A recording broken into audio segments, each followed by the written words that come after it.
Bismillahirrahmanirrahim.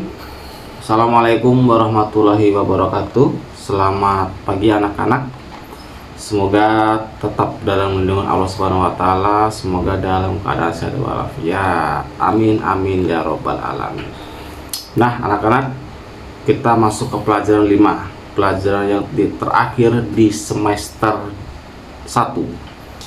Jadi ini pelajaran terakhir. Kemarin kita sudah melakukan ulangan pelajaran 4. Mudah-mudahan hasilnya bagus, hasilnya memuaskan. Bagi yang belum, belajar lebih giat lagi, berdoa lebih giat lagi. Kembali lagi bersama Pak Sam. Sebelum kita mulai, kita berdoa. Mudah-mudahan di pelajaran 5, pelajaran yang terakhir di semester 1 ini, mudah-mudahan kalian paham, mudah-mudahan kalian mengerti, dan ketika ulangan nanti mendapatkan nilai yang bagus, yang baik, dan memuaskan.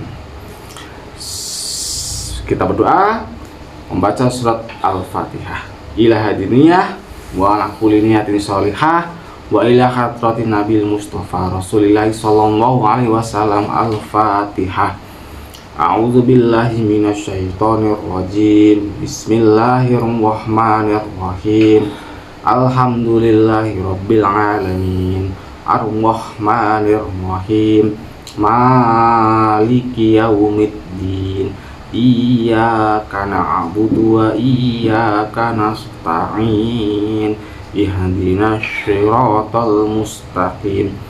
Siratal ladzina an'amta 'alaihim ghairil maghdubi 'alaihim waladdallin. Amin. Pendidikan agama Islam, kita nanti ada 2 part. Yang pertama adalah kisah Rasulullah Sallallahu Alaihi Wasallam. Nanti kita akan belajar tentang keteladanan Rasulullah Sallallahu Alaihi Wasallam dan para sahabatnya. Tetapi yang kita bahas adalah di materi ini, yang pertama kisah Rasulullah Sallallahu Alaihi Wasallam, pelajaran 5 kelas 6 part 1. Markibah, mari kita belajar. Yuk belajar. Yang pertama, kita akan membahas tentang kejujuran dan kasih sayang Rasulullah Shallallahu Alaihi Wasallam. Nabi Muhammad kita kenal adalah Nabi yang ke-25. Jadi Nabi itu totalnya ada 25 yang wajib kita imani. Tetapi sebenarnya ada banyak yang wajib kita imani, ada 25 yang diawali dengan Nabi Adam alaihissalam dan terakhir ditutup oleh Nabi Muhammad Sallallahu Alaihi Wasallam. Jadi setelah itu tidak ada Nabi lagi. Jadi kalau ada orang yang mengaku Nabi, bisa dipastikan itu adalah hoax atau bohong. Nabi Muhammad Sallallahu Alaihi Wasallam pasti disebut sebagai Nabi ke-25 atau Nabi terakhir. Nabi Muhammad sejak kecil sudah menjadi yatim piatu. Atau ketika Nabi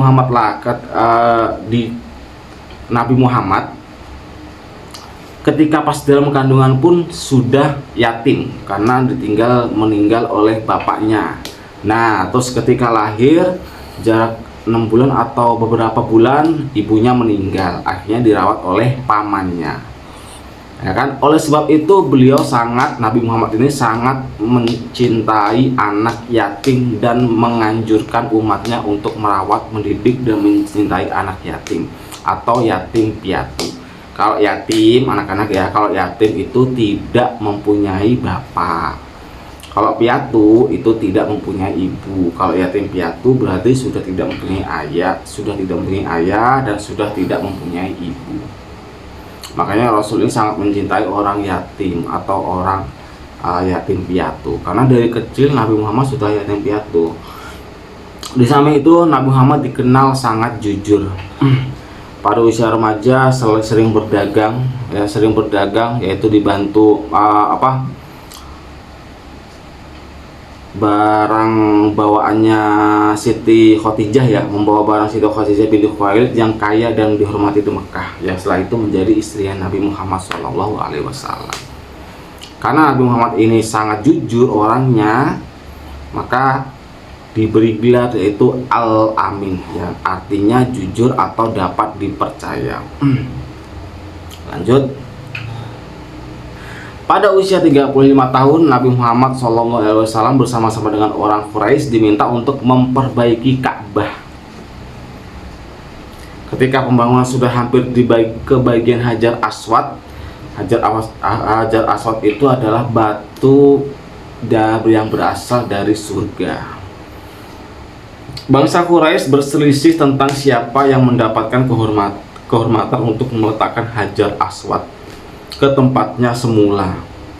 Pada akhirnya mereka sepakat untuk menunjuk Nabi Muhammad SAW sebagai orang yang tepat untuk melakukan hal tersebut. Rasulullah pun mengambil selendang. Setelah itu Hajar Aswadnya pun ditaruh di atas selendang. Nah, Nabi Muhammad mengajak orang-orang kafir Quraisy atau orang-orang kabilah Mekah ini untuk mengangkat selendang itu bersama-sama. Jadi yang berselisih ini siapa nih nanti yang meletakkan Hajar Aswad, yang berselisih itu pun juga diajak. Supaya apa? Supaya mereka damai dan tidak ada pertumpahan darah. Yang dihindari dari Islam atau dari Nabi Muhammad itu adalah jangan sampai ada pertumpahan darah. Nah, ketika kain itu sudah diangkat dekat dengan Ka'bah, maka yang membawanya atau meletakkannya yaitu Nabi Muhammad SAW. Nah, ini merupakan jalan keluar supaya tidak ada pertumpahan darah. Nah, yang kedua, anak-anak, kasih sayang Rasulullah SAW terhadap anak, keluarga, orang tua, dan masyarakat. Nah, selain memiliki sifat jujur dalam berdagang dan bergaul, Rasulullah pun sayang terhadap keluarga dan orang-orang di sekitarnya. Kita pun juga harus mencontoh Nabi Muhammad. Kita sayang kepada keluarga kita, ya kan? Karena berkat mereka kita ada, kita bisa jalan, kita bisa berbicara, kita bisa belajar, terutama kedua orang tua kita. Pada zaman jahiliyah itu zaman kebodohan. Penduduk Mekah tidak menghargai anak perempuan. Karena apa? Karena anak perempuan itu dianggap sebagai kalau beban gitu ya. Beban karena tidak bisa berperang. Ya seperti zamannya Nabi Musa kan ya, waktu dibunuh itu ya, tapi kalau itu karena mimpi ya, karena mimpinya Fir'aun.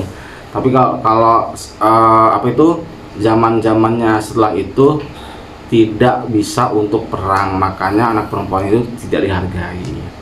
Nah, namun Nabi Muhammad justru menggendong putrinya Fatimah yang masih balita sambil tawaf. Tawaf itu mengelilingi Ka'bah, itu namanya tawaf. Nah, setelah itu Rasulullah pun ini hadis tentang menghargai kepada orang tua atau hormat kepada, berbakti kepada kedua orang tua. Aku, Ibnu Mas'ud, yaitu pernah berkata, Ibnu Mas'ud ini pernah berkata kepada Nabi Muhammad, amal apakah yang paling disukai oleh Allah Subhanahu wa taala? Nabi Muhammad bersabda, yang pertama mengerjakan sholat tepat pada waktunya. Nah, terus Ibnu Mas'ud bertanya lagi, kemudian apa? Nabi menjawab, berbakti kepada kedua orang tua. Nah, yang ketiga, terus apa? Kembali bertanya, Nabi Muhammad menjawab, jihad fisabilillah. Jihad itu adalah berjuang di jalan Allah. Contohnya banyak, kayak kalian ngaji, tuh kalian sedekah, kalian zakat, kalian membantu orang, atau membangun masjid, atau membangun pondok pesantren, membantu orang tua, hal kecil lainnya, atau memungut sampah, itu adalah termasuk jihad fisabilillah. Nah, 3 amalan ini adalah yang paling utama atau yang disukai oleh Allah, yaitu salah satunya adalah berbakti kepada orang tua. Karena orang tua kita bisa jalan, kita bisa berbicara, kita bisa sekolah, kita bisa jajan, ya kan, bisa punya HP atau bisa main HP ya, karena salah satunya adalah dari berkat orang tua. Makanya orang tua, kedua orang tua kita, ayah, ibu, termasuk kakek, nenek, hargai selagi masih ada. Kalau sudah tidak ada, Pak, bagaimana? Ya doakan yang terbaik buat mereka, ya kan? Karena gini, di sisi lain sebelum ini, yaitu Rasulullah kenapa tadi tidak menghargai perempuan, ya kan? Sedangkan Rasulullah ini adalah untuk menyempurnakan akhlak, ya kan? Nabi Muhammad pernah bersabda bahwasanya tidaklah aku diutus ke dunia melainkan untuk menyempurnakan akhlak. Karena akhlak orang dulu tuh zaman kafir Quraisy itu ya kayak mabuk, kayak ya budak-budak perempuan itu digauli, terus ya pokoknya banyaklah perbuatan tercela lainnya. Nah, diutuslah Nabi Muhammad untuk menyempurnakan akhlak. Nah, jadi ya tadi ya tentang judul tadi, yaitu berbakti kepada berbakti kepada saudara atau keluarga dan kepada kedua orang tua. Nah, ini adalah hadis tentang berbakti atau kasih sayang Rasulullah kepada lingkungan. Rasulullah SAW tidak pernah menyakiti hati orang lain. Hal itu dapat dibuktikan dalam hadis beliau yang artinya, barang siapa yang beriman, percaya kepada Allah Subhanahu wa Ta'ala dan hari akhir, maka hendaklah ia berkata yang baik. Kalau nggak bisa yang baik, gimana aja baiknya dia. Nah, contohnya kalian kan banyak kan perbuatan kalian yang, nah itu harus diperbaiki. Yang ketiga, kepedulian Rasulullah terhadap lingkungan. Selain Rasulullah ini peduli terhadap hal-hal ibadah, nah Rasulullah juga peduli terhadap lingkungan. Ada dua ya, ini salah satunya ada. Salah duanya, Nabi Muhammad SAW sangat hemat dalam mempergunakan air. Itu dibuktikan pada anjuran beliau tidak berlebihan dalam pemakaian air dalam berwudu. Jangan mentang-mentang air banyak terus kalian main siram-siraman. Biasanya kalau wudu di sekolah kan gitu, siram-siraman, mainan air. Nanti kira airnya nggak ada, kalian bingung mau wudu pakai apa, mau minum pakai apa. Nah, itu lingkungan itu juga harus dijaga. Yang kedua, Nabi Muhammad mengajarkan agar tidak melakukan kerusakan di muka bumi. Contohnya apa? Buang sampah sembarangan sehingga mengakibatkan banjir, terus menebang-nebang pohon, atau yang lagi viral ya kan, yang salam dari Binjai. Wah, pohonnya sampai rusak. Nah, ya kan? Jangan begitu lain kali ya. Nah, ya kan?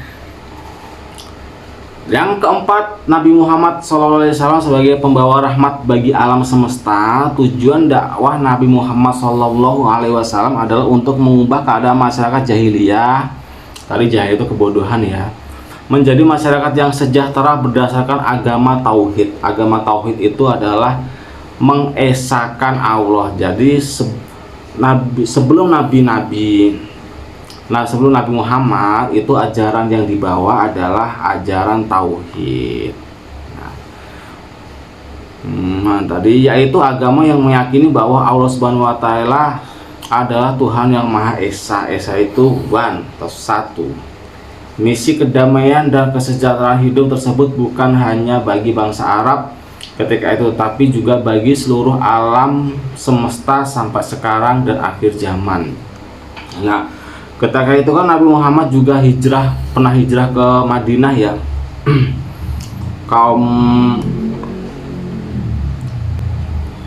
kaum Madinah, yaitu kaum Ansor.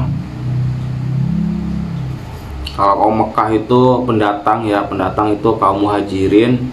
Nah, itu kan mendamaikan mereka supaya tidak bertengkar, menolong menciptakan daerah yang tertib dan aman. Di samping itu masyarakat berperilaku sopan santun sesuai dengan ajaran Rasulullah Shallallahu Alaihi Wasallam. Ya banyaklah contoh-contoh dari Nabi Muhammad itu. Pokoknya ya seperti makan minum sambil duduk. Ya kan itu kan baik. Kalau berdiri ya kayak sapi, kayak yang lain itu kan malah hewan itu kan yang kalau makan minum kan berdiri. Terus makan minum menggunakan tangan kanan.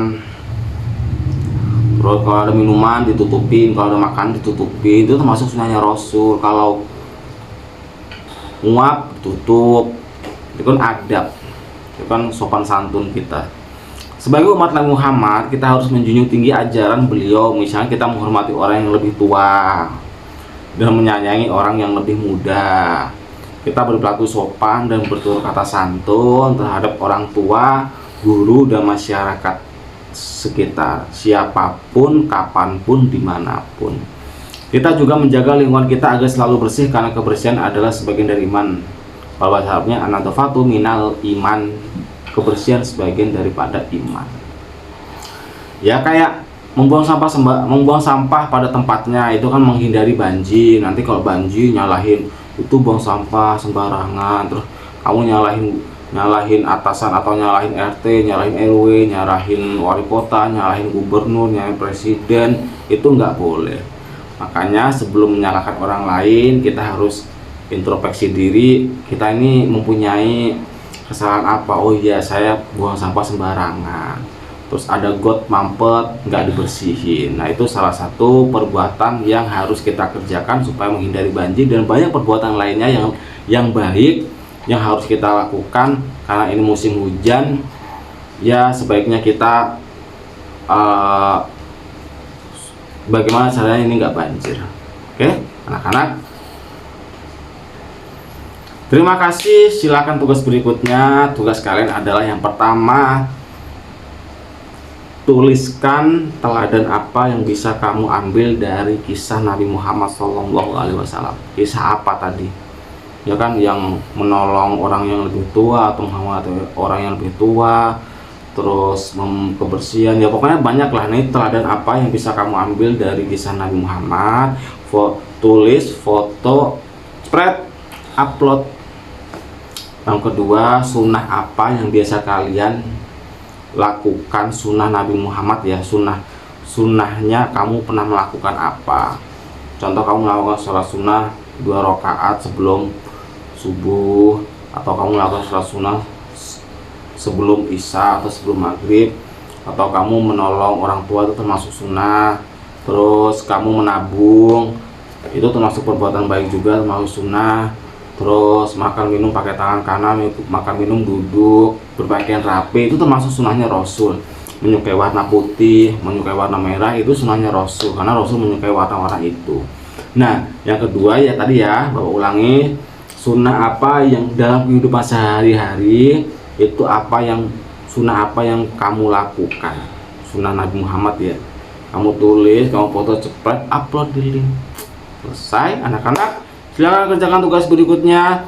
Tetap semangat, mudah-mudahan kalian paham, mudah-mudahan kalian mengerti. Kurang lebihnya mohon maaf. Wassalamualaikum warahmatullahi wabarakatuh. Selebeu.